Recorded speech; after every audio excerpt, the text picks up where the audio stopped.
Olá, gente, que bom que estamos aqui hoje pela manhã, dia 2 de março. Primeiro domingo do mês de março, uma alegria. Mês de março é um mês muito abençoado para mim e eu fico feliz que esteja se aproximando aí de datas preciosas, não é? E hoje, primeiro domingo do mês de março, é um domingo em que nós celebramos a mesa do Senhor, lembrando-nos de sua morte e de sua ressurreição, o poder que há no espírito da ressurreição. Nós que somos pregadores da ressurreição, temos nesse dia uma compatibilidade com a mensagem e a prática desse dia para nós, porque ali comemos do seu corpo e bebemos do seu sangue, numa experiência explosiva. É a presença real do nosso Senhor naquela mesa. E queremos chamar você para estar conosco no encontro das 18h30. Mas agora pela manhã, às 9 horas, daqui a pouquinho, nós vamos começar um encontro fantástico também. O próximo domingo passado, nós tivemos uma experiência com os textos que nós decidimos penetrar neles, que foi fantástica. Quem esteve, desfrutou de uma imersão, um mergulho, um batismo na palavra que foi fantástico. Quero chamar você para estar conosco nesse domingo, a partir das 9 horas da manhã, aqui na rua Santo Antônio, número 14, bem no Recanto dos Vinhais. Hoje nós estamos tocando no texto da segunda carta de São Paulo aos Coríntios. Semana passada também foi top, foi das galáxias, e hoje não vai ser diferente. Hoje nós temos a presença do nosso querido pastor João Silveira, que semana passada não pôde estar conosco, fez falta no nosso debate, né, Lloyd? Muita falta. Mas hoje ele está aqui para contribuir com sua graça, com seu dom, com seu talento, alegria. com sua alegria, com suas experiências, né? Isso mesmo. E eu fico muito feliz, João, de você estar de volta ao programa. Seja muito bem-vindo. Olá, bom dia a você, bom dia aos companheiros do programa e bom dia a você que está do outro lado. Eu gostaria de pegar um gancho aqui, já que hoje é o nosso culto eucarístico, e eu tenho lido recentemente na internet muitos pregadores por aí de todos os níveis, dizendo que a ceia não é mais para existir, que foi no tempo do Velho Testamento, essa coisa toda. E eu cá fico pensando, eu não quero combatê-los, eu quero apenas fazer um esclarecimento. O que Jesus Cristo disse? Fazer isto em memória de mim. Sim. E depois Paulo diz, porque todas as vezes que beberdes deste cálice e comerdes deste pão, anunciais a morte do Senhor até que ele venha. Então, por que deixar de anunciar a morte e ressurreição do Senhor Jesus Cristo por uma simples compreensão ou incompreensão de quem quer que seja? Eu não quero contestar o que dizem alguns por aí, porque está cheio de pregadores por aí, dizidores, vamos usar esse termo meio maluco, de coisas que não tem contextualização bíblica nenhuma, é apenas elucubração do seu sentimento. Então, nós os convidamos a continuar a participar dessa mesa, que é a mesa eucarística, fazendo em memória, não é em lembrança, é em memória. Sim. Não é apenas uma recordação, é em memória do Cristo até que ele venha. Então, vamos celebrar daqui a pouco e convidamos você, traga a sua família, traga o seu filho, porque ele pode participar conosco. Também nós abrimos mão de alguns conceitos que não permitem que crianças participem da ceia. Ora, lá no Egito, era a família inteira quem tinha que participar, né? Sim. Então, venha participar conosco. Ah, mas eu não sou batizado, eu não posso participar da ceia. Nós não encontramos nenhum texto na Bíblia que proíba você de participar da ceia por não ser batizado. Sim. Ah, mas eu não sou da tua religião, da tua igreja, eu não participo dessa igreja, então eu não tenho direito de participar. Aonde foi que nós encontramos isso? Quando Jesus disse sobre essa, ele disse, comei dele todos. Se você crê nele, que Cristo é o Filho de Deus, e que ele é para ti a coisa essencial na tua vida, venha participar conosco dessa ceia hoje à noite, nós estamos esperando. A condição é essa, João, crer que Jesus é o Senhor, confessá-lo como Senhor da sua vida, né? É impossível, Lloyd, eu participar de uma ceia e não me lembrar do meu avô. Né? Ele cantava uma canção, vem cear, o mestre chama, vem cear. Hoje mesmo tu te podes saciar, muitos pães, né? Pães multiplicou, água em vinho transformou. Cara, essa música me remete a essa memória afetiva da primeira experiência, ou das primeiras experiências que eu tive com a mesa, né? Então, é impossível que minhas lembranças não sejam ativadas, e é tão importante para nós cristãos proclamarmos essa unidade do nosso espírito com o espírito dele, a vida dele na nossa vida, e que é coisa mais palpável do que beber do seu sangue e comer de sua carne.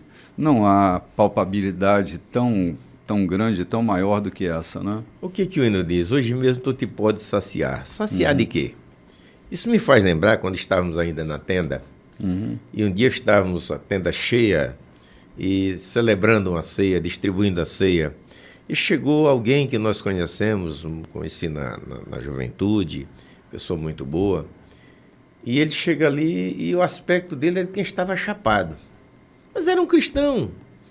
Mas foi parar na igreja. Aquele dia estava vindo da praia todo molhado e parece que estava chapado de alguma coisa, né? E começou a ficar por ali inquieto. Eu olhava para um lado, olhava para o outro, mas queria estar no culto. E o distribuidor da ceia olhou para mim como se dissesse, posso servi-lo? Ele disse, pode servi-lo. E ele estendeu os elementos da ceia e ele recebeu. Tomou, chorou, sentou, assistiu todo o culto ali calmamente, depois de ter ceado.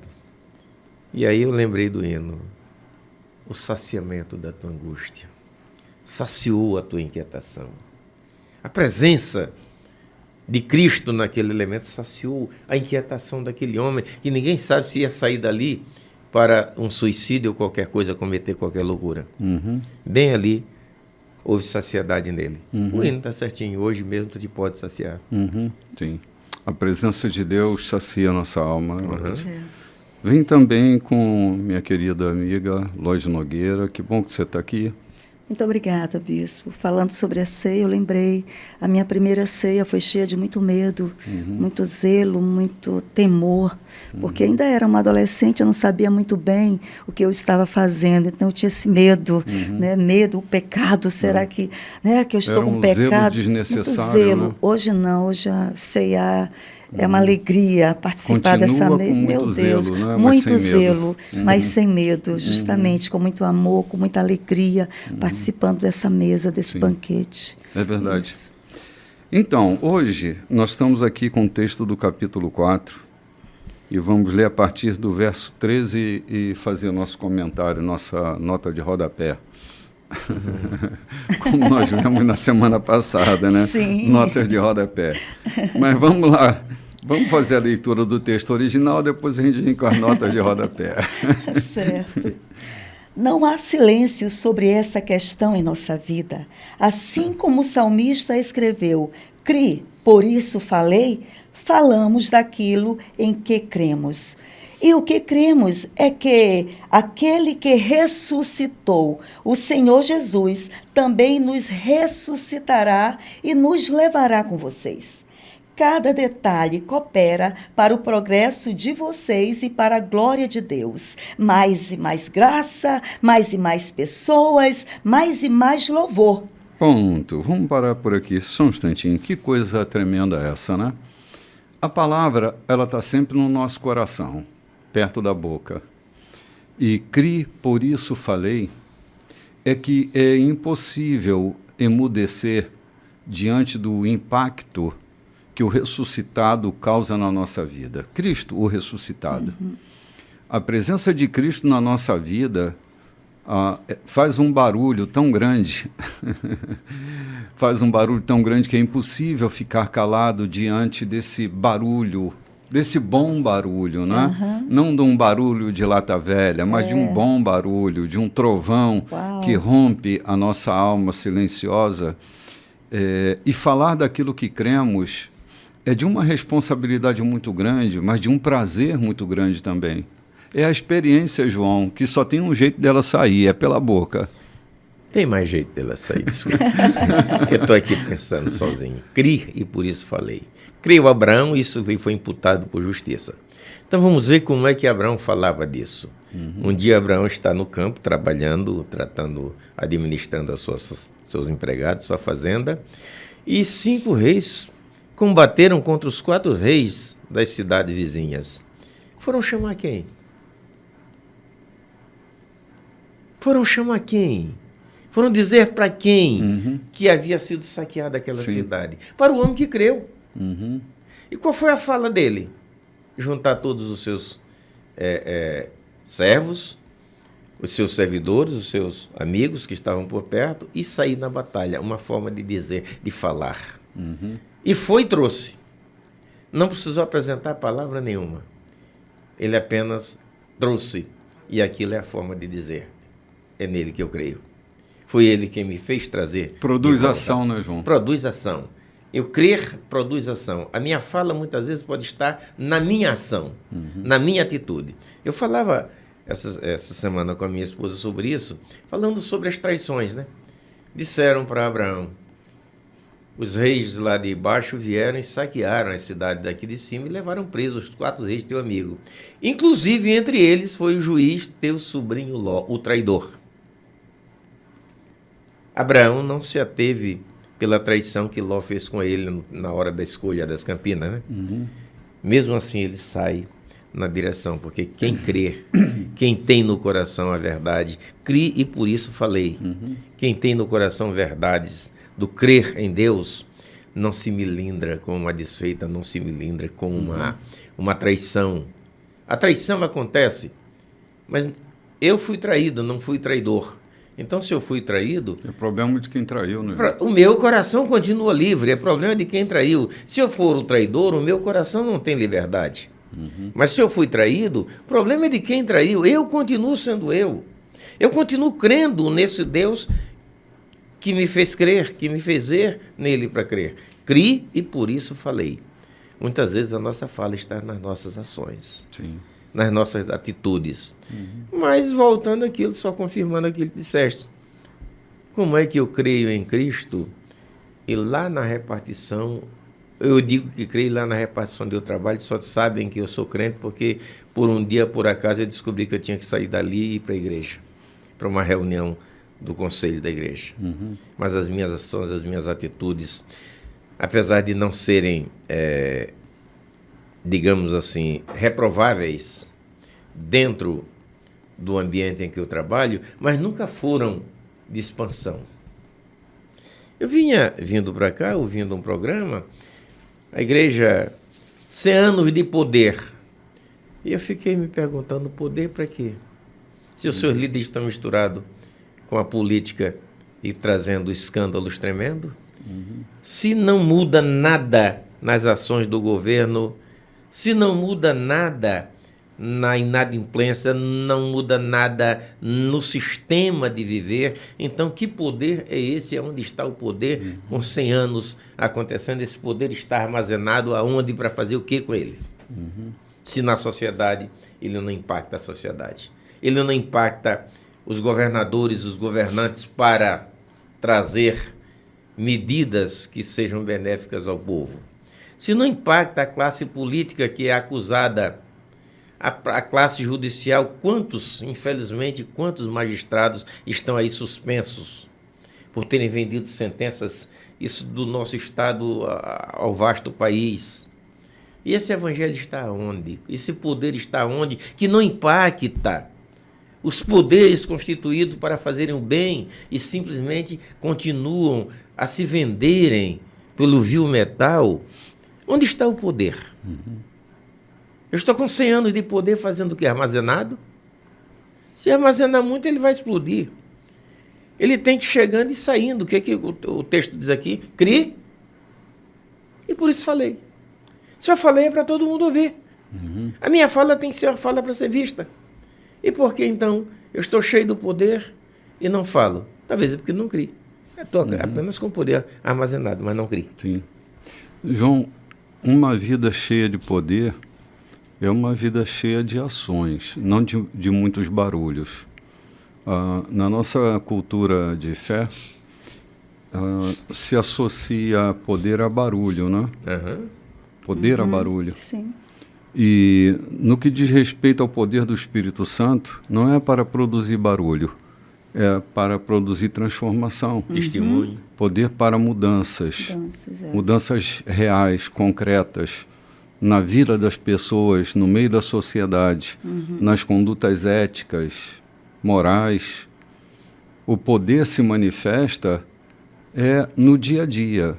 Uma vida cheia de poder, uma igreja cheia de poder, é uma igreja que muda a realidade. Se as realidades não são mudadas, elas continuam piorando, então não há presença de poder, há ausência de poder.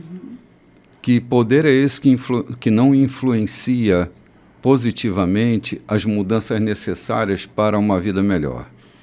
Então, o Espírito de Deus que nos leva a receber esse poder ao descer sobre vós, não é? O poder para testemunhar era presente na vida dele, não era poder para exibir-se, né? Não era um poder exibicionista, não era um poder de influências políticas, não era um poder de uma influência baseada no número de pessoas, mas era poder para mudar a realidade. A igreja crescia e caía na simpatia de todo o povo. Isso. A igreja crescia e caía na simpatia de todo o povo. Quando a igreja cresce e cai na desconfiança de todo mundo, porque assim, a gente não pode tapar o sol com a peneira. Quando eu era menino, ser um cristão era passaporte para uma vida moral ilibada no meio da sociedade. Dizer que era crente, caramba, opa, calma que esse cara aqui é crente. Pode contratar que esse cara aqui é crente. Hoje, o cara é crente, não contrata não porque ele é crente, não contrata não porque ele é crente. Sabe, o que é que mudou? Não vende não que ele é crente. Olha, ele é pastor, piorou. Meu Deus. Piorou. Você vai comprar e diz que é pastor, os caras trancam o crédito para você. Olha que coisa, que mudança radical nós tivemos para pior. Então, o poder devia influenciar positivamente, como fazia anos atrás. Nós somos maioria hoje, numericamente falando, no meio do nosso país, mas o que é que essa maioria tem feito? Quando a gente era minoria, a gente tinha um poder de maior influência do que tem hoje, João. Bispo, eu não queria falar disso, mas é lamentável que nós estamos às voltas com 2 processos de 2 pastores que se tornaram deputados e estão sendo processados por malversação do cargo e dos recursos que estavam em suas mãos. Sim. Agora, recente. Então, o que é que se pode dizer? Onde está, na verdade, isso? Eu não estou aqui para criticá-los. Eu tenho pena, tenho orado por eles. Mas onde está, na verdade, o poder que advém do crer? E eu quero voltar aqui numa pessoa que creu, e eu já falei sobre isso. Até porque, João, eles não foram condenados, né? Eles estão sendo acusados e estão levantando provas. Então, não dá para a gente... Porque eu posso ser acusado de uma coisa que eu não fiz também. Tu podes, qualquer um pode, né? Então, mas assim, só de ventilar já gera uma insegurança, né? Mas com todo respeito, o que esperávamos era a falácia de que são bons cidadãos, são cidadãos que promovem o bem, ou que buscam, na verdade, combater as mazelas como o aborto e tantas outras coisas que estão acontecendo de corrupção. Agora, ser envolvido ou ser acusado de tal, já deixa dúvida na gente. Não que a gente queira ser mais puro, mais importante do que eles. É que dói a gente saber que, numericamente, nós estamos crescendo, mas de forma influencial, nós não estamos crescendo, nós estamos decrescendo, né? Sim. Decrescendo e muito. Muito. E eu quero me reportar, quando o texto que eu quero trazer, ficar afirmando aqui, é "Cri e por isso falei". Eu fiz porque eu cri. Então, Quando Abraão sai naquela busca, ou no resgate, era numericamente desproporcional o número de homens que Abraão levava e os que vieram invadir a cidade. Mas havia em Abraão o quê? Um crer. Se eu criei, se ele tem me trazido até aqui, ele vai me levar em segurança. Abraão sai, salvo engano, com 400 ou 600 homens diante de exército de 5 reis.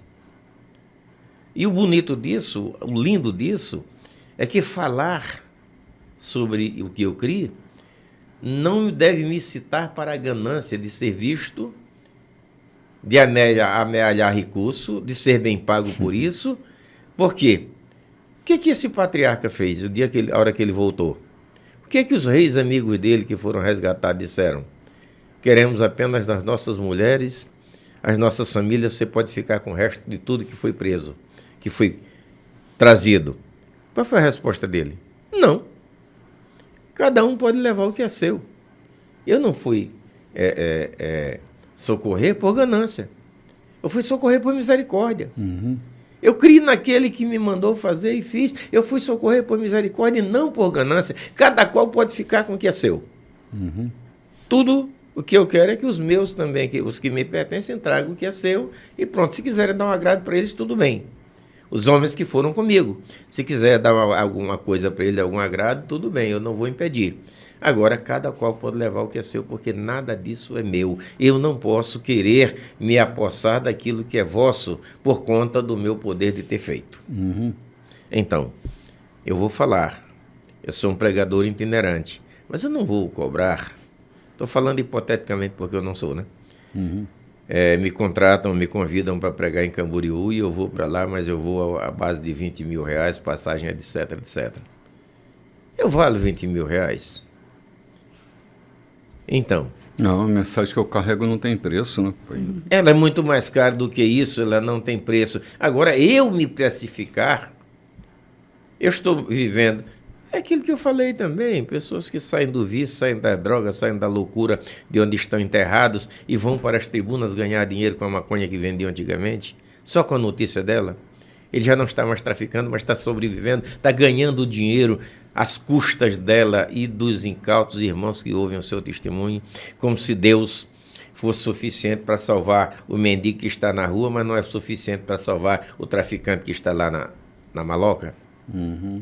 O poder de Deus é o mesmo.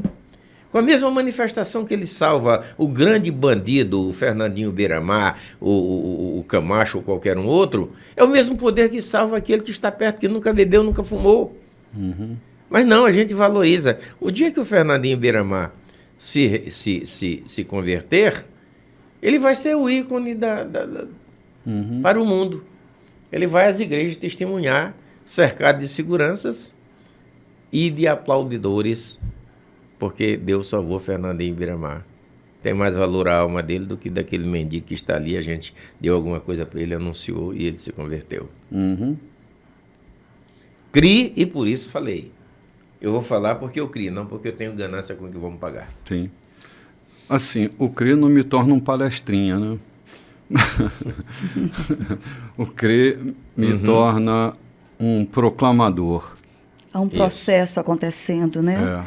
Paulo fala disso aqui, né? Que CRI, e logo falei, ele disse que cada detalhe vai cooperando para um progresso na vida de vocês, Sim, né? Todas as coisas cooperam. Cooperam, né? CRI, logo falei. Até crer, até o ato, eu estou absorvendo, estou crendo, há um processo dentro de mim acontecendo, remoendo por dentro, até chegar a essa conclusão. CRI. Eu não posso ser arrogante ou jactancioso porque eu criei. Percebe isso? Eu não posso ser arrogante ou jactancioso porque eu criei. Eu creio que vai acontecer e vai acontecer. Não. Eu não posso ser jactancioso.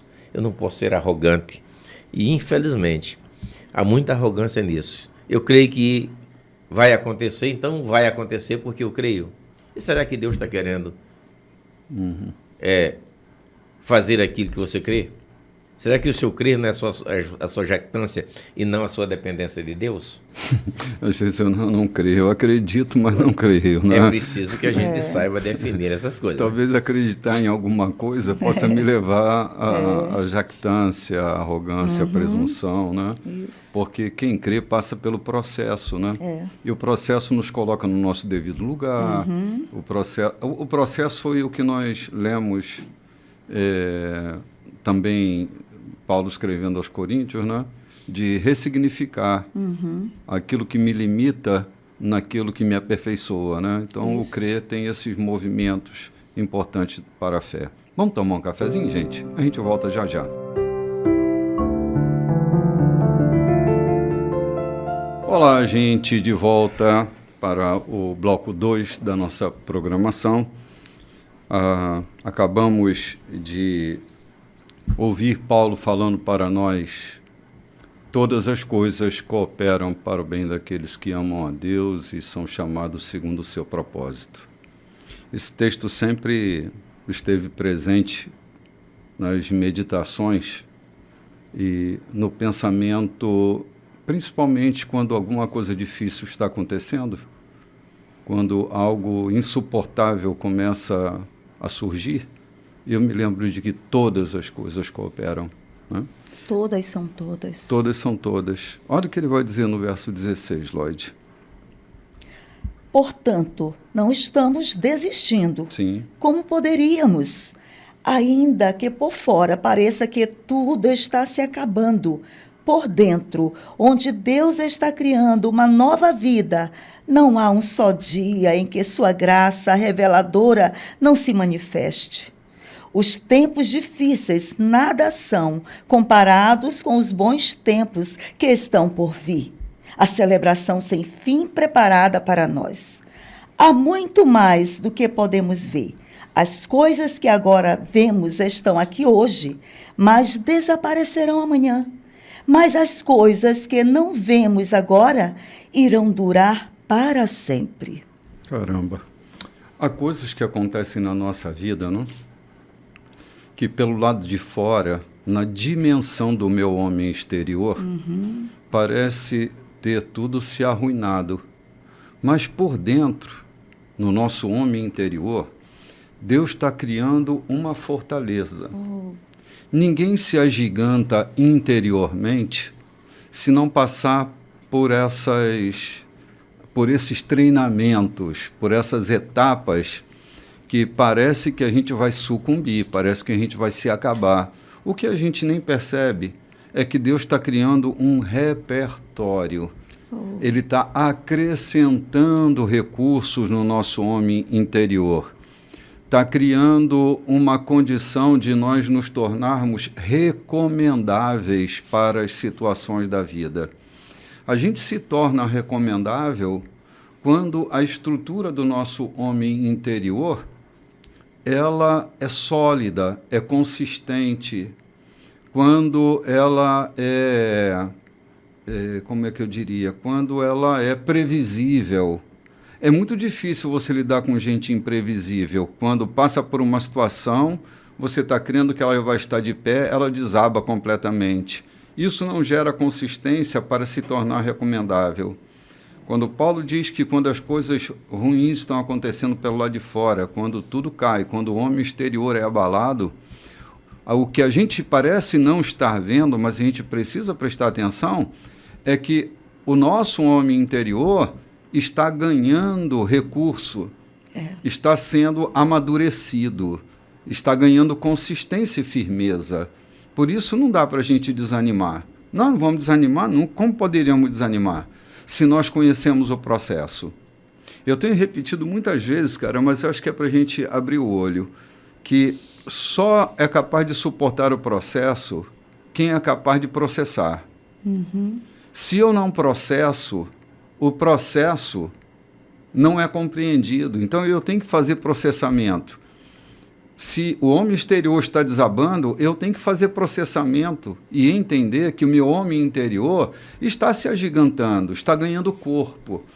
há pessoas que elas não têm corpo para enfrentar a dificuldade. Por quê? Junto com a devastação do homem exterior, o homem interior se devasta também. Então, ele se devasta por completo.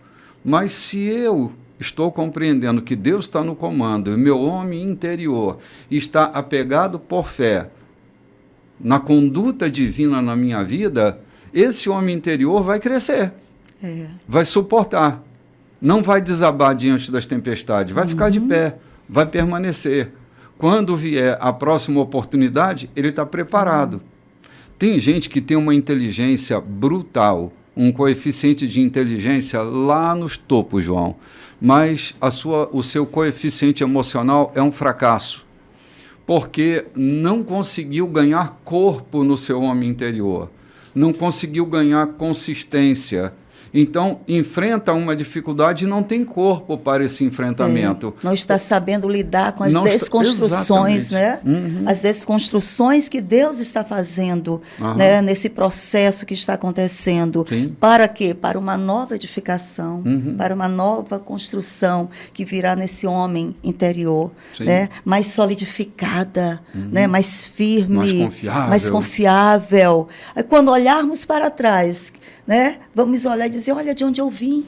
E eu estava chorando por causa daquilo, mas agora eu estou me alegrando. Aí Paulo diz assim, é incomparável o que virá, né? Nem se compara com a glória que há de vir, né?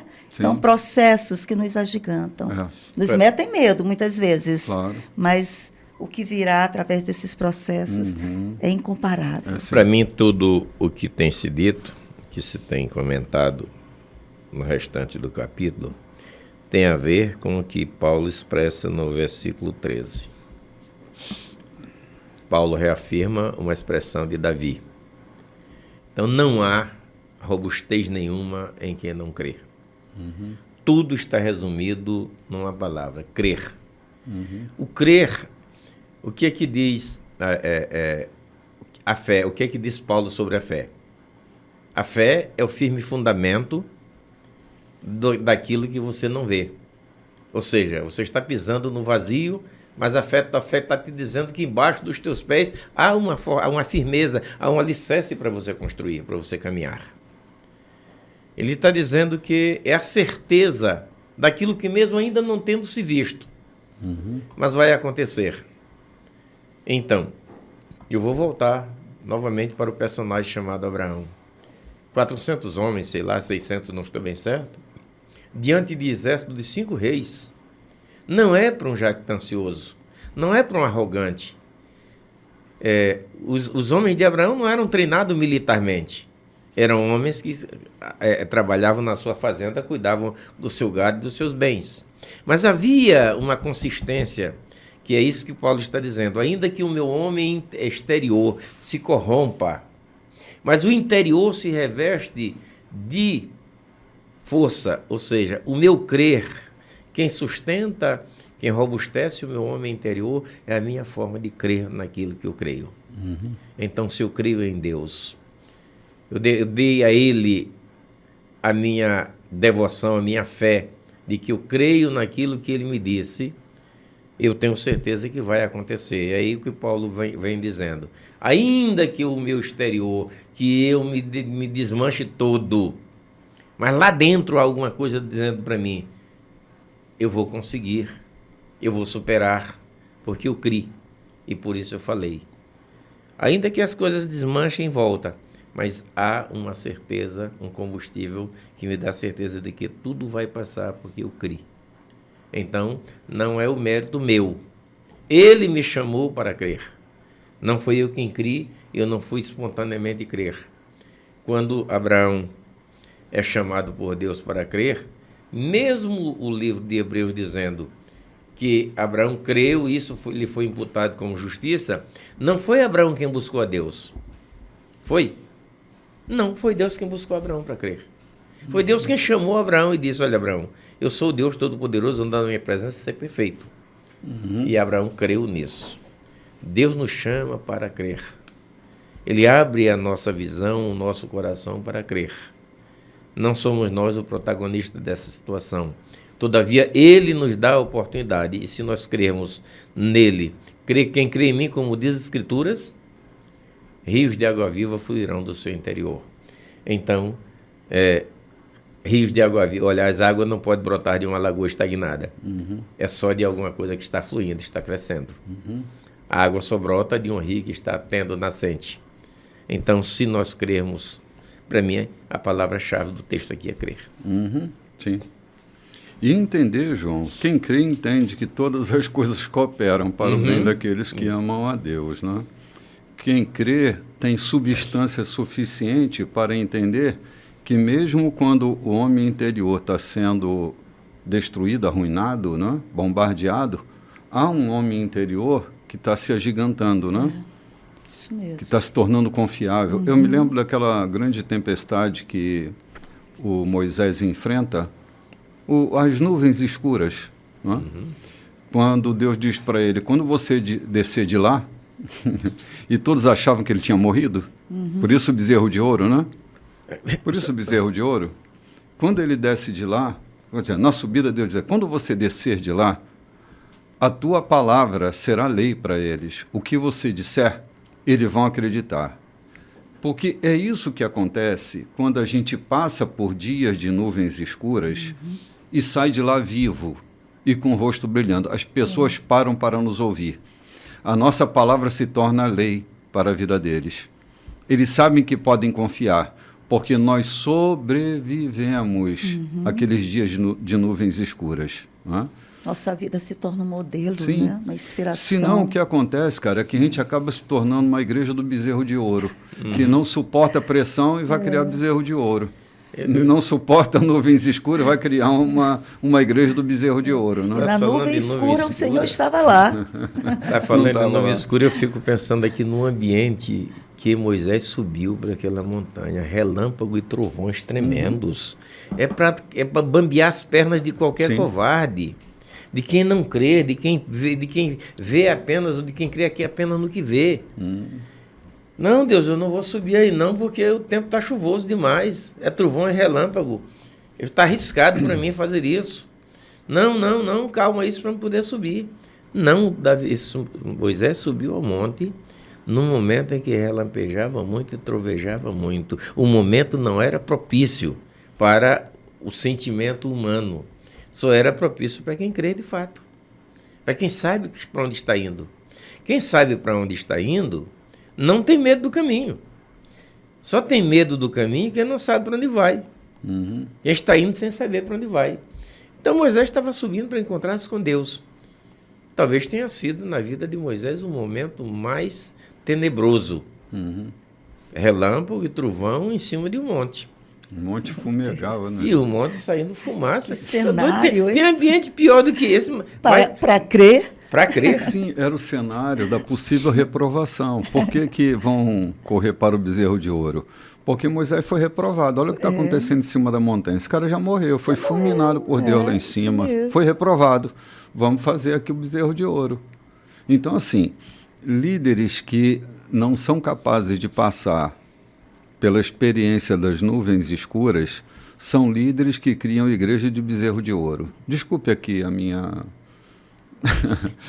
interferência, mas é assim que eu acredito. Porque é uma liderança inconsistente, é uma liderança de escapismo.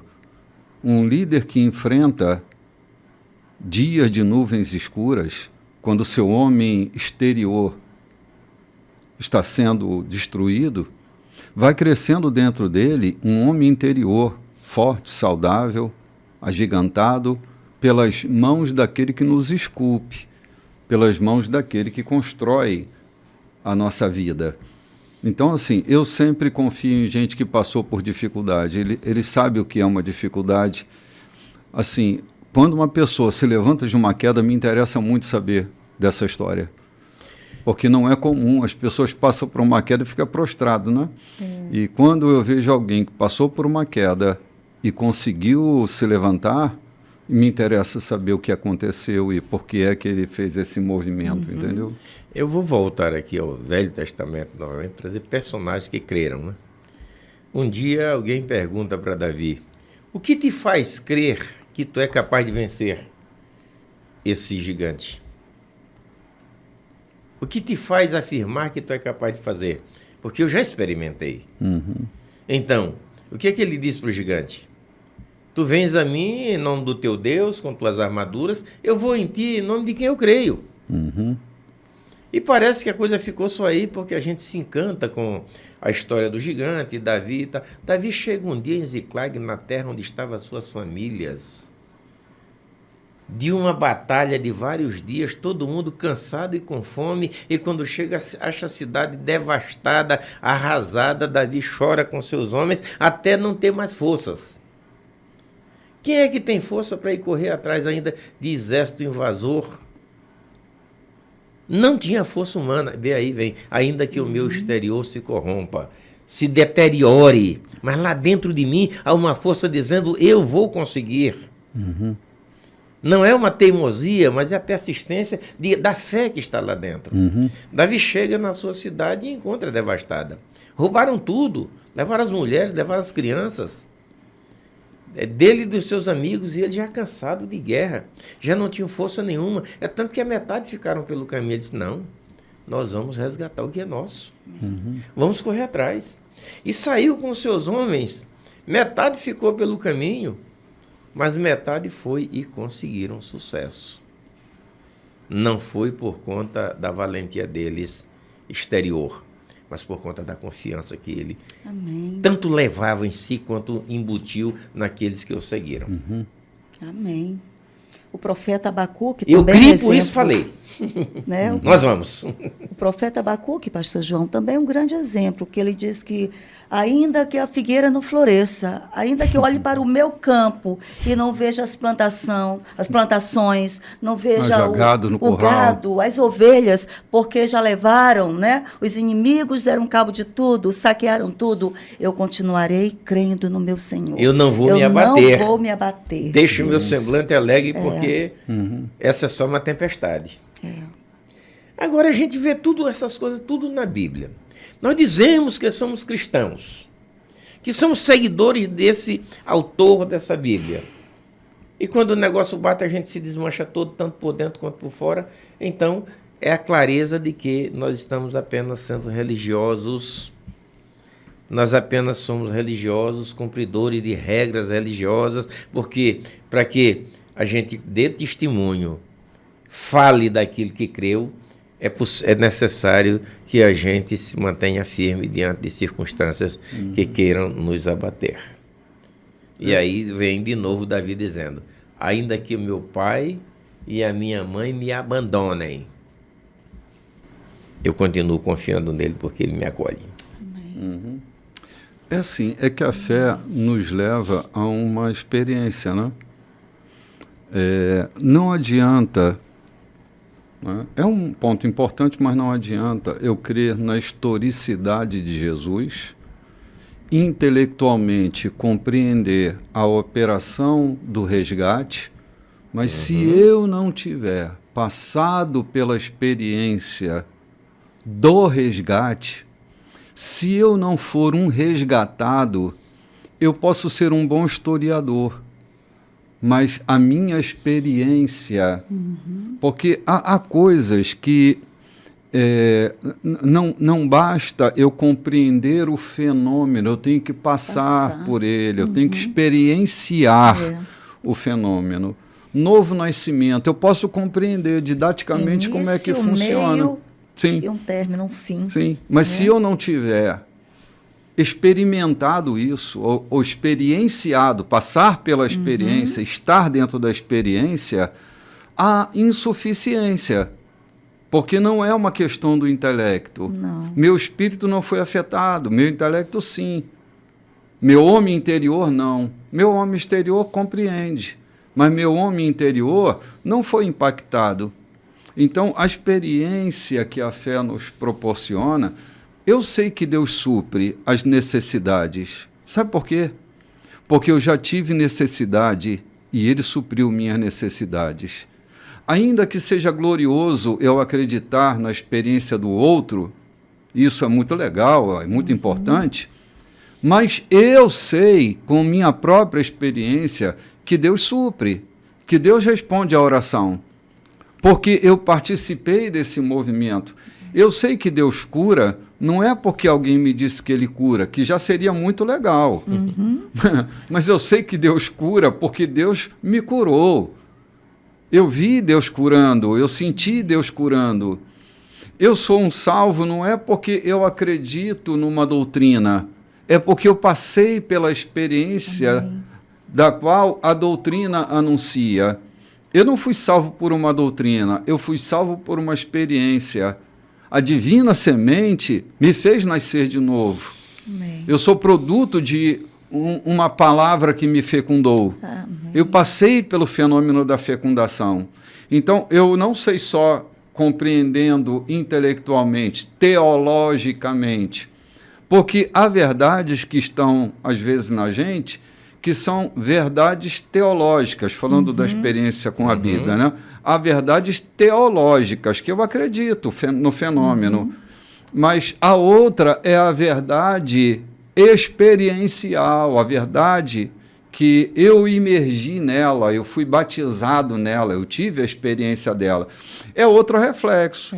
Quando lá em Samaria, a mulher que tem um encontro com Jesus no Poço de Jacó, volta dizendo que ela havia encontrado o profeta, que ela havia encontrado o Messias e tal, fica todo mundo meio que embasbacado com a notícia, e eles vão ver o que está acontecendo lá. Quando eles voltam, eles dizem para ela, mulher, já não é mais pelo que tu dizes, nós mesmos temos experimentado. Ele é de verdade o Messias, foi nossa experiência. É isso que gera consistência. Então, ouvir uma boa mensagem da experiência que Deus curou um câncer, que Deus ressuscitou um morto, cara, isso é de vibrar, né? Isso gera uma alegria grande dentro de mim. Mas a outra coisa é eu ter passado por uma experiência similar, próxima a essa, porque aí eu tenho consistência em mim, na minha própria experiência, entende? Lembra quando Paulo estava, só me engano, não lembro a cidade, com aquele Simão que era amigo do governador, convenceu todo mundo. Mágico. E de repente ele ouve a mensagem, pede para ser batizado, entendeu? Pede para ser batizado, foi batizado e de repente o interior dele se enche de ganância ou de qualquer coisa, de vaidade, e diz, quanto vocês querem para me ceder desse comprar dom o que Espírito vocês têm. Santo. Ou seja, aquilo que é intelectualizar a mensagem. Sim. Ele intelectualizou, ele entendeu, mas não experienciou. Não houve experiência dentro de si. Ele participou do processo religioso, participou de todo o processo que estava ali, mas logo, logo ele demonstra de que o seu coração não havia sido alcançado. Sim. Os seus ouvidos, a sua emoção, a sua visão foi afetada pelo que estava acontecendo, mas o seu coração não. Não houve mudança no seu coração. Eu estou cá pensando que os agregados não recebem herança. Ele recebe uma herança via os filhos legítimos, os descendentes legítimos. Mas agregado não tem direito à herança. Ou seja, aquele que não nasceu dali, do centro, não tem direito à herança, ele pode ser beneficiado. Há tantos que estão na igreja que se agregaram à fé por uma questão de compreensão e de comodismo. Todavia, não têm a experiência de crer na verdade. Não falam daquilo que creram. Apenas vivem esse momento gostoso. É que o Gleison Acha fala sobre aquele versículo de Hebreus, né? Intelectualizaram, professaram, até incentivaram outros, mas dentro de si não houve, na verdade, um nascimento, um novo nascimento, uma nova criatura não brotou dali. Não houve um crer para... Ou seja, o grão de trigo não morreu para nascer de novo. Sim. Se o grão de trigo não morrer... Não floresce. Não floresce, não dá vida. Não vira trigal. Não vira trigal, não dá pão, não dá massa para pão. Sim. Então... Pode até ser que ele tenha sido trabalhado, enterrado, mas se não morrer para renascer, não. João, não tem. A doutrina é inteligente. A doutrina é convincente. mas a doutrina entrou em mim, eu tenho a doutrina em mim, ou a doutrina continua sendo uma carta do lado de fora? Regra para me cumprir. Regra para mim cumprir? Para eu cumprir? Como diz Jeremias, né? Eu inscreverei as minhas leis na tábua do teu coração. Essa lei está inscrita dentro de mim? Ou ela continua do lado de fora? É uma tabuleta para me ler. Que me faz cumprir a regra. É meu missal, é minha regra pelo lado de fora, é meu estatuto, é meu regimento interior que eu tenho que cumprir. Ou o cumprimento já está dentro de mim. Então, é esse nível de profundidade que faz o meu homem interior se tornar consistente. Quando eu passo por isso, quando isso faz parte da minha vida, fazer com que a palavra crie vida em nós vai gerar homem interior forte, resistente, contundente, aperfeiçoado e confiável e recomendável. Eu não roubo porque eu vou para o inferno se eu roubar, ou eu não roubo porque dentro de mim é uma certeza de que isso não deve ser feito. Assim como outros males. Sim. Entendeu? Eu não faço o que não serve porque não é porque eu tenho medo de ir para o inferno. É porque eu não sou de lá. Isso mesmo. Isso sim, mesmo. sim. Vamos ali tomar um cafezinho, gente? A gente volta já já.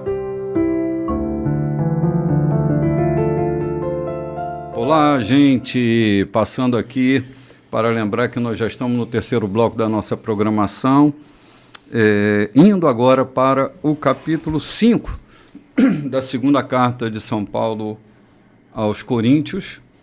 Um texto maravilhoso, cheio de detalhes importantes para que a gente seja edificado pela força dessa palavra, pelo poder que tem essa palavra de transformar coisas em nós, de modificar nossa maneira de pensar. Eu acho que o poder da palavra é tão grande que vai endireitando a nossa maneira de pensar. Quando o salmista diz, a lei do Senhor é perfeita e restaura a alma, penso que é exatamente sobre isso que o salmista está dizendo, que a lei do Senhor é tão perfeita que ela vai endireitando a maneira com que a gente constrói as coisas sobre a vida. Como ela é perfeita, ela tem esse poder de fazer-nos ressignificar a jornada, pensar como novas criaturas, deixando aquela velha maneira de pensar as coisas para trás e pensar de uma maneira nova, diferente, ressignificando experiências, entendendo que todas as coisas cooperam para o bem daqueles que amam a Deus, não é? Isso vai fazendo com que a vida vá ficando leve e a gente possa navegar nesse mar sereno, tranquilo, porque o vento vai bater, o mar vai ficar encapelado e eu vou precisar continuar navegando. Se o meu barco está estável, não importa o volume das ondas, eu vou navegar com segurança. E é isso que a palavra traz para nós. A gente navega com segurança, ainda que o mar seja encapelado, né? Vamos lá, vamos para o capítulo 5 agora, né, Loide? Capítulo 5. No final do capítulo 4, bispo, Paulo fala que existem coisas passageiras e coisas eternas. Sim. E aqui no versículo 1, ele diz, por exemplo, sabemos que quando o nosso corpo se desfizer, uma tenda desmontada será substituído por um corpo de ressurreição no céu, feito por Deus, não por mãos humanas. E nunca mais teremos de montar nossas tendas outra vez. O desejo de mudar, às vezes, é tanto que choramos de frustração. Em comparação com o que está por vir, a vida aqui se parece com a estada numa cabana caindo aos pedaços. Já estamos cansados disso. O que temos é apenas um vislumbre da verdadeira realidade, nosso verdadeiro lar, nosso corpo ressuscitado. O Espírito de Deus nos dá uma pitada desse sublime, dando-nos um gostinho do que está por vir. Ele põe um pouco do céu em nosso coração para que nunca desejemos menos que o céu. Ui, ui, ui, ui, ui. Acho isso fabuloso, né? essa demonstração de um cadinho daquilo que está por vir, a fim de que a gente tenha uma consistência daquilo que está por vir e a gente não deseje menos do que isso. Né? Há pessoas que se acostumam tanto a sofrer que elas acham que não merecem nada. Mas o Espírito de Deus deixa resquícios em nós do que é que nós devemos desejar e nada menos do que aquilo. Ainda que seja essa pitadinha do que está por vir, essa pitadinha faz com que a gente assuma uma posição de desejo por nada menos do que aquilo que já nos foi revelado, já nos foi mostrado. Isso faz com que nós nos posicionemos, né? Vigilância, determinação, foco nessa caminhada, nessa jornada, né? Não tirar os olhos daquilo que é céu para mim. Né? É maravilhoso isso. Sim, exatamente. Olha, a vida é uma frustração mesmo. A vida é uma frustração, não tem jeito. Olhemos para nós, nosso movimento na vida. A pele vai enrugando, né? Paulo fala, né, dessa frustração Sim, que a lei da carregamos gravidade. com esse corpo. Sim, né? a gente carrega uma coisa que parece que se perdeu em algum momento, que a gente não sabe o que é, e fica com aquela frustração de que está faltando alguma coisa, está faltando alguma coisa. A gente tem tudo e tem a sensação de que está faltando alguma coisa. Não falta nada, mas a sensação de que falta alguma coisa. Parece que algo irremediavelmente se perdeu na vida da gente e a gente anda atrás daquilo que nunca vai achar. É a lei do desejo em nós. Enquanto que Paulo diz, a vida é assim mesmo, é uma grande frustração, é correndo e correndo e não conseguindo tudo aquilo que se espera. Mas assim, a gente precisa se ligar nas coisas que estão lá em cima. É aqui que está o nosso foco. Porque aqui na Terra, a coisa é muito passageira, muito transitória. Eu não vou ter tudo, eu não vou ouvir todas as músicas que eu gostaria, não vou ler todos os livros que eu gostaria de ler, eu não vou viajar para todos os lugares que eu gostaria de viajar, e ponto final. Eu não posso ficar convivendo com essa expectativa inócua de coisas que não vão acontecer na minha vida. Eu tenho uma realidade muito mais palpável, ainda que eu não a tenha visto, mas há resquícios em mim.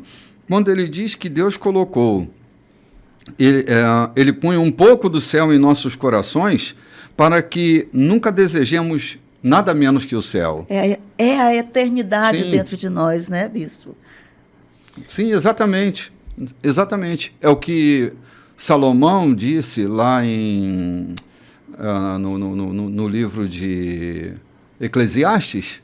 Ele colocou a eternidade dentro de nós e nos colocou numa experiência humana. A gente vai na experiência humana carregando esses vestígios do céu em nós. É um pedacinho da eternidade dentro de nós. Só um pedacinho. Mas a gente nunca pode desejar menos do que isso. Porque, cara, pensando nessa alegoria que Paulo produz aqui, essa metáfora, né, da tenda, na verdade, ele está usando uma linguagem comum a ele, mas ele está falando da vida. Essa coisa cansativa de montar tenda, da tenda ficar velha, a gente parece que não cabe mais dentro dela. Essa aflição que a vida, que a metáfora é isso, né? A tenda é a vida é a tenda, que é muito cansativo. Se a gente não tiver esse pedacinho do céu dentro de nós, para a gente se lembrar, né? Trazer à memória o que pode nos dar esperança, trazer a gente vai, alegria. a gente vai ficar nesse negócio do monte e desmonta a vida toda. Isso é cansativo, cansa o corpo, cansa a mente, cansa a esperança, e às vezes a gente está aí meio que em desespero. Se a gente não se lembrar de que nós temos uma tenda eterna, não construída pela mão dos homens, mas construída pelo próprio Deus, se esse pedacinho da eternidade que está dentro de nós não discursar com o nosso espírito, não dialogar com o nosso espírito, nós vamos ficar sempre com a compreensão de que a vida é isso aqui, acabou, né? Monta, desmonta, eu caibo, não caibo, eu entro, não entro, eu fico velho, eu tenho que arrumar uma tenda nova, e essa coisa é muito aflitiva. Essa saudade do céu, por causa desse resquício do céu que está dentro de nós, dessa eternidade que ele pôs dentro de nós, citando novamente capítulo 3 do livro de Salomão, do Eclesiastes, né? que Deus colocou a eternidade dentro de nós e fechou e colocou a gente para viver uma experiência terrena, mas lá dentro tem uma experiência do céu, tem uma experiência celeste. Então, a vida vai ganhar outros contornos se esse pedacinho do céu estiver dialogando com o nosso espírito, né?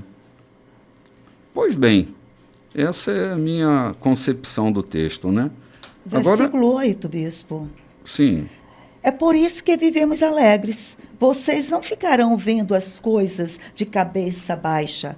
As circunstâncias desfavoráveis não irão nos abater. Ao contrário, elas apenas nos fazem lembrar do glorioso futuro que nos aguarda mais adiante. Sim. É por isso que confiamos naquele que nos mantém caminhando, mesmo que não o vejamos. Acham que uns buracos na estrada ou algumas pedras no caminho irão nos parar? Quando chegar a hora, estaremos prontos para trocar o exílio pelo nosso verdadeiro lar. Mas nem o exílio, nem o nosso verdadeiro lar são o que mais importam. Servir a Deus com alegria é o principal e o que desejamos fazer. A despeito das circunstâncias, cedo ou tarde, todos teremos de ficar frente a frente com Deus, independentemente das nossas condições. Compareceremos à presença de Cristo e receberemos o que plantamos por meio da nossa conduta, boa ou má. Ótimo. Parando aqui. Gente, exatamente esse é o movimento da vida. O movimento da vida é que nós vivemos exilados num lugar que não é nosso, né? Eu não sou daqui, eu não tenho nada. É esse movimento que a gente precisa compreender para tolerar, para suportar os dias em que eu me encontro aqui no exílio. O exílio nunca é muito confortável, ainda que ele tenha uma boa cama, ainda que ele tenha uma boa condição humana, o exílio não é um lugar legal. A gente tem raízes no lugar onde a gente nasce. E estar neste lugar... Né? No exílio, interiormente, estamos desamparados. Sim, o desamparo é a grande aflição do ser humano, o desamparo. A gente só perde o desamparo quando a gente entra nele. Quando finalmente habitarmos a tenda feita não por mãos humanas. Enquanto a gente estiver nessa tenda feita por mãos humanas, essa tenda transitória, nós vamos ter aflição na vida. Não lembra que Jesus disse? Vocês vão ter aflições, mas tenham bom ânimo. Jesus está lembrando que é transitório, que é passageiro. Enquanto a gente estiver nessa tenda de desamparo, essa tenda que fica velha, né? Essa tenda que se desgasta, que de vez em quando eu tenho que mudar de tenda, eu tenho que reconstruir a minha vida. Alargar, encurtar. Tirar estacas velhas, sim, colocar uma nova estaca para ver se dá certo. Sim, exatamente. Mudar o território, né? Porque ali alagou. Então tem toda essa movimentação que a vida faz que é desconfortável.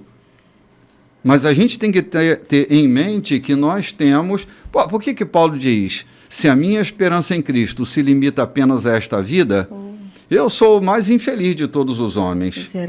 Miserável. Então, assim, a minha esperança vai para além dos dias em que eu existo nessa tenda terrestre. Vai entrar na tenda celeste. Aí eu adentro a eternidade. Aqui eu sou tragado de volta ao lugar de onde eu estive no início de tudo, antes de ser tenda terrestre, né? Esse movimento deve animar a nossa vida, deve gerar dentro de nós esperança, ok? Porque Paulo vai chegar a hora, chega para todos nós. Ele diz que esses buracos que encontramos no meio do nosso caminho não devem nos parar. Ele fala sobre isso. Existem nessa estrada, existem buracos, existem, né, acidentes, as pedras no meio do caminho, mas não é isso que pode nos fazer parar. Temos que estar com nossos olhos mais além, né, no lugar onde é o nosso objetivo. Aí ele fala, muita gente diz a Canaã celestial, né, o lugar da nossa promessa em Deus, em Deus. Sim. Né? Não é aqui que o poeta diz que há pessoas que vivem como se nunca fossem morrer e morrem como se nunca tivessem vivido. É por isso. Enquanto eu estiver nesse tabernáculo, eu preciso aprender a viver nesse tabernáculo. Porque eu vou para outro. Então eu não posso viver como se eu nunca fosse morrer. Na verdade, um grande filósofo da história, ele diz que o que dá sentido à vida é a morte. Sem a finitude, eu me perco na vida, sem a finitude. É importante a gente olhar para a finitude. Eu não posso pensar que eu vou viver o tanto que eu já vivi. Eu morreria com 300 anos. Eu não vou viver 300 anos. Eu preciso colocar meu pé no chão, porque esse senso de finitude, ele deve me fazer uma pessoa melhor. Quando eu penso que amanhã eu não vou estar vivo, e eu penso todo dia, João, que amanhã eu posso não estar vivo, me faz viver dias melhores. É pensando no meu tabernáculo celeste, que eu vivo no meu tabernáculo terrestre, melhorando a minha vida. A ponto de eu pensar que, cara, eu vivendo o momento que eu estou vivendo agora, será o fim da minha vida. Então, eu tenho que entregar o meu melhor. O meu melhor para mim, o meu melhor para as pessoas que estão ao meu lado, o meu melhor para Deus. É a finitude que faz eu entregar o meu melhor. Porque amanhã eu posso não estar aqui. E se eu estou entregando o meu pior, não vale a pena viver. Não é legal isso. Então, assim, eu tenho que me tornar um melhor amigo, um melhor pastor, um melhor pregador, um melhor estudante, um melhor filho, um melhor pai. Porque amanhã eu já não existo. E a minha existência vai ganhando sentido na proporção que a finitude dialoga comigo. Eu sei que eu vou, eu sei que eu estou indo, eu não sei quando, e eu sei que vou ser pego de surpresa. Eu só não gostaria de morrer durante uma pregação, porque eu acho muito chocante. Eu já vi 2 homens morrendo enquanto pregavam. Aquilo é muito chocante, eu acho. Mas eu quero morrer vivendo. Quando a morte chegar, que ela me encontre vivo. Quando a morte chegar, que ela me encontre vivo. Isso. Vivendo o meu melhor. De vida. Não vivendo o meu pior. Vivendo o meu melhor. No ápice de todas as coisas. É aqui que eu quero partir. Eu não quero partir no meio do fracasso. Eu quero partir no topo da montanha. Então, compreendendo esse fenômeno da tenda terrestre e da tenda celeste, cara, o meu diálogo com a vida se torna cada vez melhor, mais saudável, né? Quem anda comigo, quem partilha a vida comigo, entende que eu estou melhorando a minha vida. Dá para ver, né? Amém. Dá para ver, dá para notar. É só ler o Evangelho através das linhas da minha vida que você vai ver que eu estou andando melhor, né? Eu não estou pior, eu estou melhor. É isso mesmo. Há quem não consiga ler. Há quem leia as notas de rodapé, mas a minha vida não está na nota de rodapé. A minha vida está no texto principal. É quem, no Evangelho, eu ando me tornando. Aqui é o texto principal dessa carta que vive. O texto principal não está no comentário que fazem sobre mim, porque podem exagerar para cima ou exagerar para baixo, e não estarão lendo o meu texto principal. Uau. O meu texto principal é Cristo na minha vida. Uau.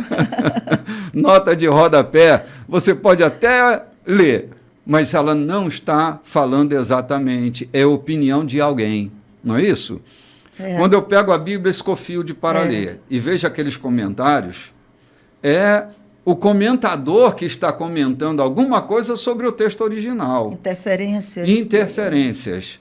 Notas de rodapé, e nós vimos isso lá no capítulo 3, sim. Notas de rodapé não fala do texto principal. Quanto a nós, a nossa vida foi escrita por Cristo em Deus. E essa aqui é o que anda importando. é que carta é essa que Deus está escrevendo em Cristo na minha vida, né? Coisa linda. Amém. Glória a Deus. Que venha a morte e me encontre em vida, me encontre vivo, Amém. pulsando, pulsando. Eu estou aqui preso ao versículo 9,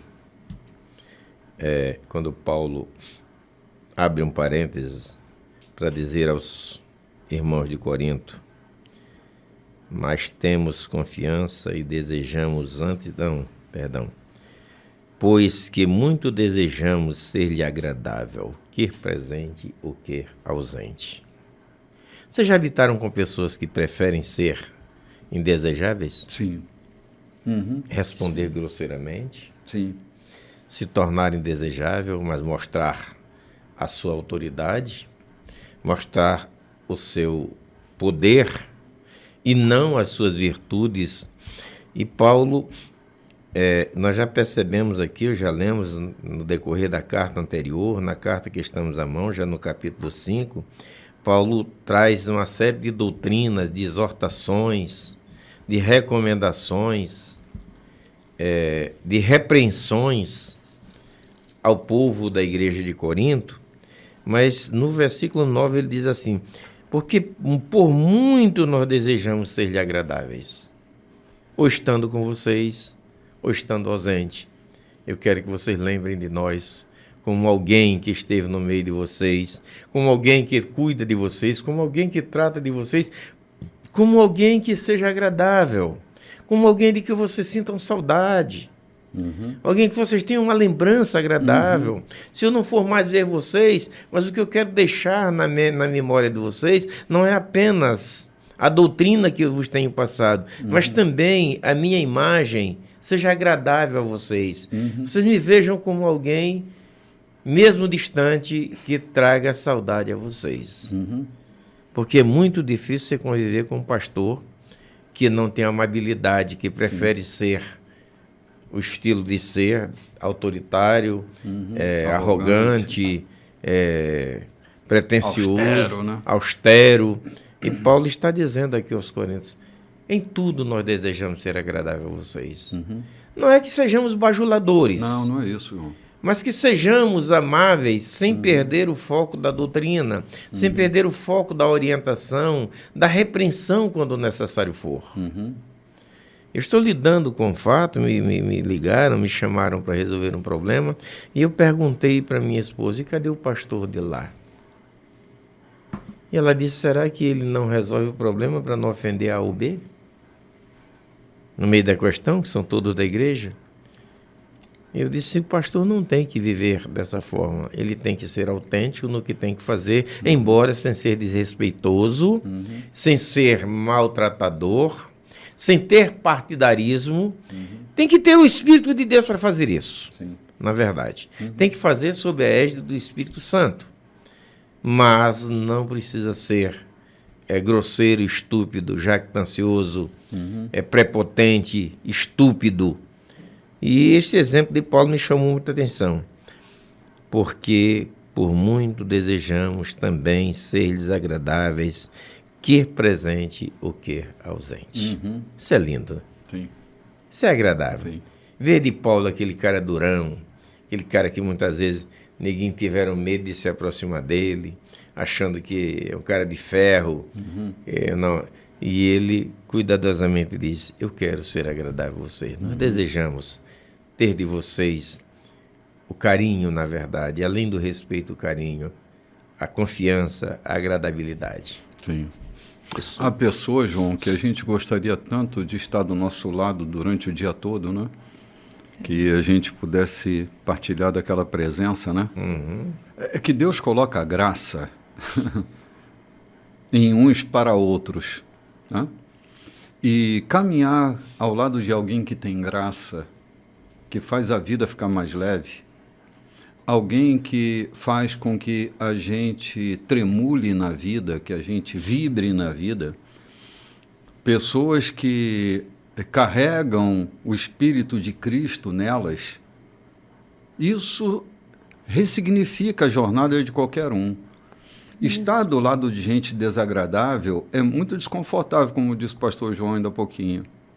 é muito difícil você caminhar durante um dia do lado de uma pessoa desagradável. Você termina seu dia azedo, cansado mentalmente, cansado até espiritualmente. Mormente o seu pastor quando você não tem a liberdade de procurar ele para tratar de um assunto seu, um assunto delicado, porque sabe que ele não tem aquela palavra amável. Não é que ele vai passar a mão na tua cabeça. Gente, isso é muito difícil, é muito duro. Eu já vivi isso. Eu já vivi isso, sim. E tive a felicidade de viver com um homem que parecia muito austero, mas era uma pessoa doce, maravilhosa. Convivemos por tanto tempo, até o dia que Deus resolveu chamá-lo. E isso era muito agradável conviver com ele. Mas, normalmente, pense em você ter um problema e não poder recorrer ao seu pastor, porque a compreensão dele é de repreensão a vida inteira da sua vida. Sim. Mesmo que você seja repreensível. Mas será que você precisa de repreensão a vida inteira? E Paulo, sigamos o exemplo de Paulo. Que esta palavra cá sobre nós e busquemos ser agradáveis com aqueles que estão sob a nossa liderança, que estão sob o nosso convívio. Desejar ser agradável, presente ou ausente. Fulano não está aqui, mas se tivesse, faria assim, diria assim para a gente. Sim, sim. Nos aconselharia agir dessa forma. Há pessoas que curam, tanto quanto há pessoas que adoecem. Há presenças adoecedoras e há presenças que são remédios para nós. Eu acho que a opção de quem está em Cristo é se tornar um remédio para uma sociedade doente, né? Então sejamos nós remédio para aqueles que sofrem. Vamos tomar mais um cafezinho e a gente volta para o quarto e último bloco. Olá, gente! De volta para o quarto e último bloco da nossa programação. Estamos no capítulo 5, versículo 11 da segunda carta de Paulo aos Coríntios. Uma alegria já antecipadamente dizendo de poder estar com você nesse domingo, dia 2 de março, um domingo especial para nós. E já no início do programa e agora no final, nós queremos convidar você para estar conosco nesse domingo, para o nosso momento culminante, no momento precioso para nós, que é a celebração da mesa do Senhor. Vamos comer de sua carne, beber do seu sangue, vamos rememorar a experiência da morte e da ressurreição de nosso Senhor. Um momento sublime, um mergulho numa dimensão da nossa espiritualidade sem igual, gozando da presença real do nosso Senhor. Queremos convidar você para o culto das 18h30. Vai dar tempo, é só você se arrumar, e se você não tem um compromisso, e se tem, gostaria de rever o compromisso, nós estamos aqui na Rua Santo Antônio, número 14, bem no Recanto dos Vinhais, na curva do 90. Você pode chegar por aqui e vai ser muito bem recebido. O estacionamento é vasto, você não vai ter problema para estacionar, vai ser muito bem acolhido por nós. Queremos receber você e sua família para juntos celebrarmos esse momento tão precioso para a nossa experiência cristã. Também, se você estiver dando bobeira hoje pela manhã... Ainda dá tempo, né, Ainda João? dá tempo. Pode entrar aqui na Rua Santo Antônio, que é uma sala onde estamos debatendo sobre pontos de vista a respeito da Bíblia, das Escrituras, aquilo que é incompreensível muitas vezes, está sendo discutido aqui com a gente. É uma escola de vida, João, é uma escola de vida. Tem sido muito edificante para mim, particularmente, mas acho que para todos aqueles que estão vindo. Domingo próximo passado foi espetacular. Falamos sobre nota de rodapé. Foi um assunto que me encheu o coração. Domingo à noite quase que eu falo sobre nota de rodapé. Mas eu fui movido para falar sobre altar. E está lá no YouTube, no canal é Igreja da Colheita, né? No nosso canal Igreja da Colheita, está lá a mensagem de domingo, também o café da manhã de domingo, né, o Café com o Bispo de domingo está lá. Estará agora também, às 9 horas, o programa de hoje. Se você perdeu algum detalhe, se gostaria de assistir de novo, esse mesmo endereço lá no Igreja da Colheita, no YouTube, você tem o conteúdo de hoje, daqui a pouquinho, às 9 horas da manhã. Gente, vamos lá, estamos avançando para o verso 11, né, Lloyd? Verso 11. Do capítulo 5. No versículo anterior, Paulo fala que tudo que plantamos um dia colheremos. Então, essa expectativa nos manterá vigilantes. Sim. Podem estar certos. Não é pouca coisa saber que todos um dia terão de enfrentar um julgamento. Daí a urgência em exortarmos todos a que se preparem para estar na presença de Deus. Só Deus sabe quanto nos dedicamos a isso, mas espero que vocês percebam quanto nos preocupamos com a questão. Não dizemos isso com a intenção de parecermos bons aos olhos de vocês, mas por pensar que vocês se sentiriam bem, orgulhosos até, por saber que estamos do seu lado e que não somos simpáticos apenas na presença de vocês, como fazem alguns. Se eu agi loucamente, fiz isso por Deus. Se eu agi de maneira sensata, foi por vocês. O amor de Cristo me impulsiona a tais extremos. Seu amor tem a primeira e a última palavra em tudo o que fazemos. Oh, meu Deus, que coisa linda. Eu vou começar meu comentário pelo fim aqui. Gente, Deus não tem a última palavra na vida da gente. Ele tem a primeira e a última palavra. Tudo começa nele e termina nele. Essa tem sido a nossa confiança e a nossa esperança na soberania de Deus. Se eu compreendo que Ele tem sempre a primeira e a última palavra na minha vida, o seu amor tem essa palavra, primeira e última, cara, o conforto chega ao meu coração com mais velocidade do que eu posso imaginar. Confiando nessa soberania e sabendo que todos nós haveremos de estar na presença de Deus um dia, não por medo dessa presença, mas por respeito a ela, nós mantemos a sobriedade de fazermos sempre o melhor que pudermos na nossa condição de existência. Nem sempre estaremos fazendo o melhor que esperam de nós, mas não pode ser menos do que o nosso melhor. A gente não vai atender expectativa dos outros o tempo inteiro, e talvez quase nunca atenderemos, mas é preciso que nós tenhamos a consciência da entrega do nosso melhor. Eu me lembro, pastor João e Lloyd, que quando a Estátua da Liberdade foi presenteada pelos franceses aos americanos, o chefe da obra, ele deu uma entrevista e perguntaram a ele por que é que ele caprichou tanto nos cabelos da estátua, né? Já que ninguém via, não tinha drone na época, né?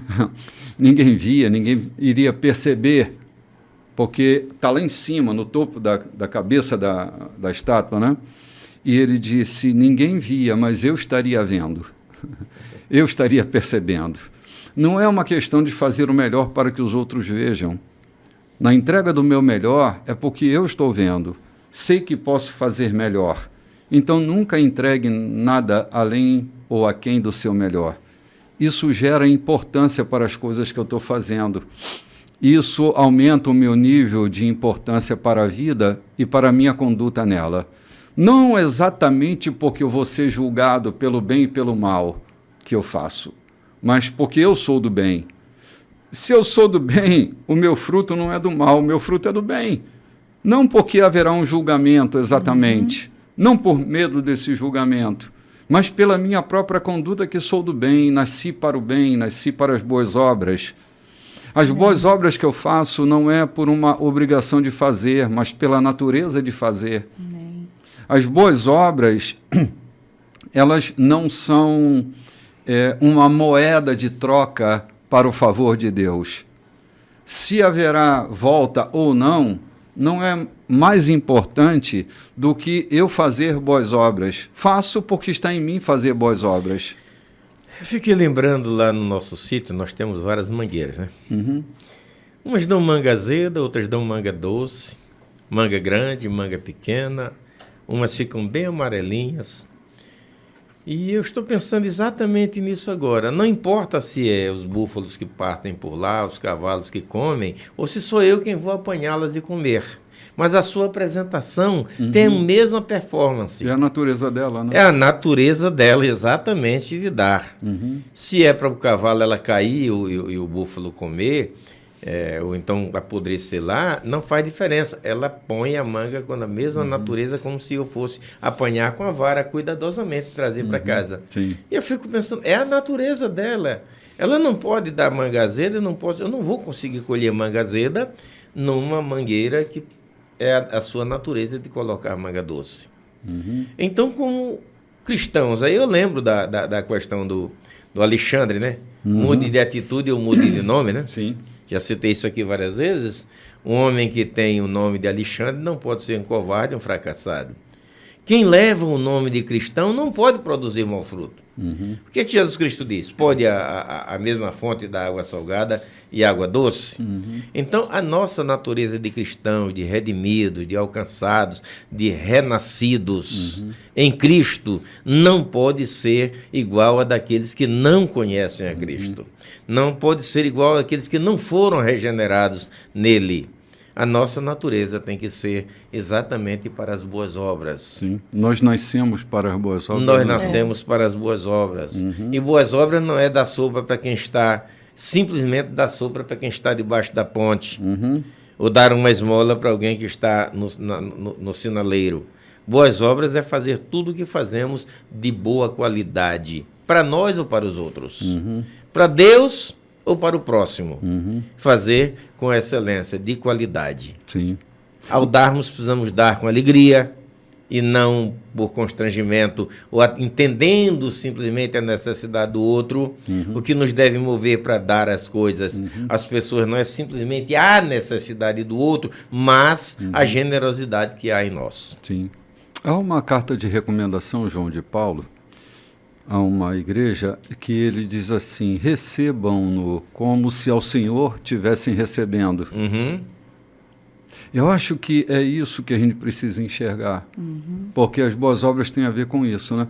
Porque lembra que Jesus diz, quando é, Senhor, que você teve fome e não te demos de comer, tiveste frio e não te vestimos, quando é que isso aconteceu? Ele diz, quando vocês deixaram de fazer a um desses meus pequeninos irmãos, a mim me deixaste de fazer.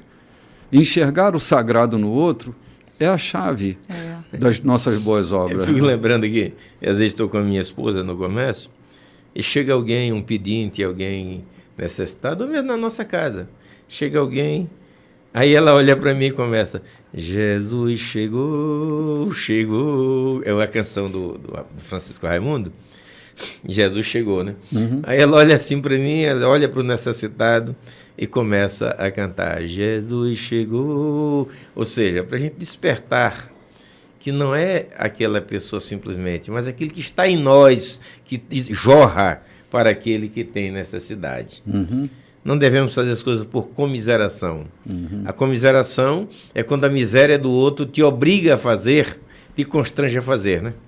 A misericórdia é quando você pega a miséria do outro e coloca no seu coração. A generosidade é quando você transborda para dar. Até quem não necessita, né? Até quem não necessita, e é o que necessita sem ser constrangido pela necessidade dele, mas sim espontâneo, brotando da tua generosidade, que é fruto daquilo que Cristo colocou em nós. Sim. Eu me percebo, disse a minha esposa há pouco dia, eu não me percebo uma pessoa generosa. Não. E alguém me pergunta, e por que tanta generosidade da tua parte? Não é a minha natureza humana. Disse há poucos dias a minha esposa, não é por conta da minha natureza humana. É por conta daquele que está em mim. E ele me empurra e diz, faz. Não é faz, senão eu te castigo. É faz. Aí eu fico debatendo entre a minha natureza humana, que eu tenho certeza que não é tão generosa, e entre aquele que está em mim, que me diz faz. E eu tenho que obedecer, porque o meu espírito tem que estar sobrepujando a minha carne, a minha natureza humana. Sim, está perfeito, João. E esse deve ser o procedimento de todo cristão. Não estou aqui me pondo de exemplo, de precioso nisso. Estou dizendo o que acontece comigo. Quando a tua natureza humana não te permite ser generoso, entra dentro de ti, vai lá para dentro e diz como Paulo, se o meu corpo se corrompe, mas dentro de mim há uma natureza incorrompível, né? Então, usa aquela natureza que há em Cristo. Quando você não tem amor para amar aquele que te ofende, não ame com o teu amor, ame com o amor de Cristo que há dentro de ti. Amém. Eu não tenho amor para amar o meu inimigo, mas ele tem. E ele me concedeu, e eu vou fazer com o amor dele. Mesmo que a minha natureza ranja, recuse, mas eu preciso fazer, porque é o amor dele que está em mim. Sim. É interessante, bispo, assim, que eu percebo que duas naturezas, a natureza do dar é diferente da natureza do receber, né?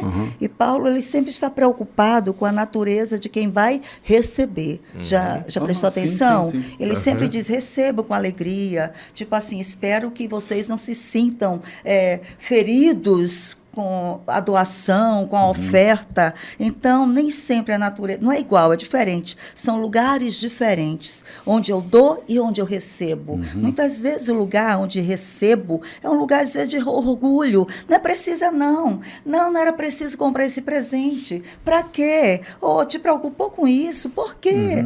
São naturezas diferentes. Às vezes um senso de não merecimento, né, Luiz? Justamente. Não mereço tanto. Fulano se preocupou, gastou comigo, né? Colocou uma coxa nova só para me receber na sua casa, fez esse banquete todo só para mim. Então, são naturezas diferentes, né? Então, Paulo, ele sempre está preocupado com esse dar e também com a natureza de quem vai receber. Sim. Eu percebi isso outro dia. Alguém me ofereceu um café e eu disse, você vai fazer só para mim? Aí a pessoa disse, sim, eu vou fazer só para você. Eu disse, então não precisa. Ué, como não precisa? Mas eu quero lhe servir o café. Eu disse, desculpe, pode fazer o café só para mim. Eu me atentei que tinha alguma coisa em mim de senso de não merecimento. Se a pessoa quer só para você ou só por você, por que não? Eu não mereço um cafezinho? Claro que eu mereço um cafezinho. Esse é o orgulho de não incomodar. Sim. Travestido de uma gentileza. Mas é um orgulho. Eu não quero incomodar. É um orgulho que nós usamos dentro de nós e travestimos ele de gentileza, de não incômodo, né? Sim. É isso mesmo, pastor João. É uma das máscaras do orgulho. Autossuficiência. Eu não preciso incomodar ninguém. Ou seja, eu estava falando, essa semana toda tratei com a minha esposa sobre isso. Não está no texto, mas a gente vai usar aqui porque pode servir. Tratei muito com a minha esposa sobre isso. Um orgulho travestido de vergonha. Eu estou necessitando de alguma coisa, mas eu não vou pedir para você porque eu tenho vergonha. Vergonha de quê? De ser tido como pedinte? Vergonha de quê? De estar tendo necessidade? Isso é vergonha ou é um orgulho embainhado? Eu disse até, a bainha de um orgulho chamado... esconde a ferramenta, que é o orgulho travestido numa vergonha. É preciso que a gente se atenha para isso, porque muitas vezes nós não damos... Eu até disse à minha esposa, às vezes nos aparece uma coceira no ouvido e a gente só sente ela, mas não sabe identificar de onde ela vem. Se é por conta da movimentação do cérebro, se é por conta de alguma coisa que nos afetou, a gente não sabe, só sabe que está lá. Muitas vezes nós temos esses males dentro da gente, esse orgulho, como falo, de vergonha, e nunca descobrimos, porque ele está ali de forma cultural, habitual, não trabalhada, mas está lá. A gente sente que ele está, mas não sabe trabalhar. Sim. Então a gente está tentando, eu e a minha esposa, estamos tentando levar nossos filhos, aqueles que estão perto de nós, a entender que isto não é um bem que nós temos, é um mal. Um orgulho camuflado. Eu tenho vergonha. Nos orgulhamos de dizer que temos vergonha de pedir ou de ser servido por alguém. Nos orgulhamos disso. Quer dizer, vem dois males. Um mal muito grande. Orgulho. Orgulho camuflado de vergonha e orgulho de não necessitar. Sim. São hábitos que precisam ser mudados. A gente sai, João, de uma natureza de escassez muito grande que está em nós e a gente não está percebendo. Mas né? não é? Minha avó citava um versinho que falava o nível de escassez que ela vivia. Embora a casa fosse abundante, ela era escassa. Uhum. Não era a condição econômica, era a condição existencial. Então ela citava um versinho assim: eu não vou na sua casa para você não vir na minha. Você tem a boca grande, vai comer minha galinha. Por que ela citava isso para mim? Ela dizia assim: meu filho, se algum coleguinha seu lhe oferecer almoço na casa dele, não coma, para não gerar a obrigação dele ter que vir comer aqui. É que na infância dela, ela passou por uma tragédia. Ela morava numa fazenda, a família dela era de fazendeiros. E um grileiro passou por lá e tomou a fazenda deles.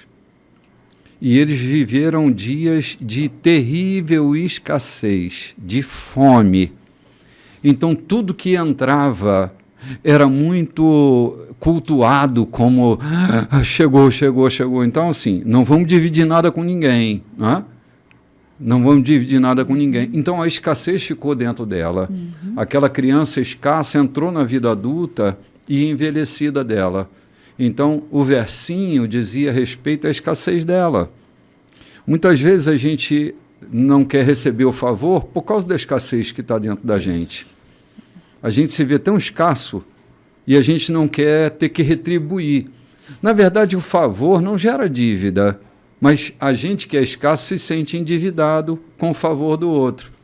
Tipo, eu recebi um presente de R$5.000, eu tenho que dar um presente no mínimo de R$5.000. É a troca, é favor, então não gera obrigação. Isso é orgulho. Uhum. Está lá o orgulho camuflado, não posso perder para ele. Sim. Eu senti vergonha, eu dei um paletó para ele lindo de R$2.000, de R$3.000, eu estou aniversariando, ele não pode me trazer uma camisa da Hugo Boss de R$500 porque eu tenho vergonha porque eu ganhei um paletó de R$5.000. É orgulho. Sim.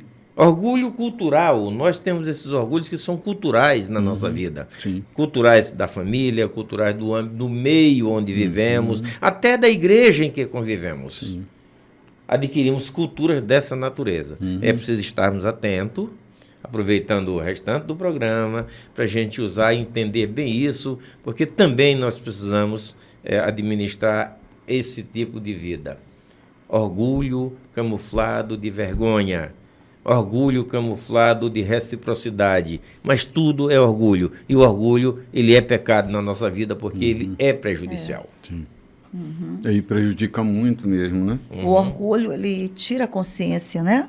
Das coisas, né, Bispo? Sim, sim. Vai roubando a nossa consciência. Vai. Lodi, vamos para o versículo 14 e 15 e a gente dá uma paradinha aqui para refletir? Nossa decisão firme é trabalhar com base nesta premissa: um homem morreu por todos. Essa realidade põe todos no mesmo barco. Isso. Ele incluiu todos em sua morte, para que cada um fosse também incluído em sua vida.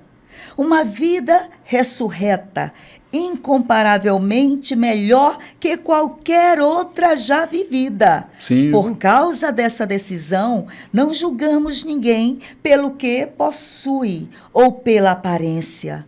Houve um tempo em que julgamos o Messias dessa maneira e estávamos errados, como sabem. Não vemos mais assim. Agora olhamos para dentro e o que vemos é que qualquer um unido ao Messias, temos a chance de um novo começo e é criado de novo. A velha vida se foi, uma nova vida desponta. É demais! Tudo vem de Deus, que nos quer em relacionamento com Ele e nos chamou para viver relacionamentos com nossos semelhantes. Deus se reconciliou com o mundo por meio do Messias, permitindo um novo começo pela oferta de perdão dos pecados. Deus nos deu a tarefa de contar a todos o que Ele está fazendo. somos representantes de Cristo. Deus nos usa para persuadir homens e mulheres a deixar as diferenças de lado e ingressar na obra de Deus e para reconciliar o ser humano com Ele. Estamos falando por Cristo, mesmo agora.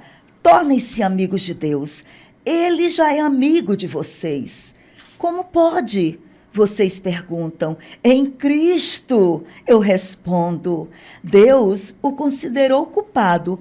Ele que nunca fez nada errado, para que pudéssemos ser considerados sem pecado perante Deus. Caramba, que texto profundo. Isso Profundo, vai nos remeter à semana que vem, né? Mas eu queria fechar com um texto do que nós acabamos de comentar. Queria citar um versículo que eu encontrei aqui na versão que eu tenho à mão, que fecha tudo que a gente acabou de falar.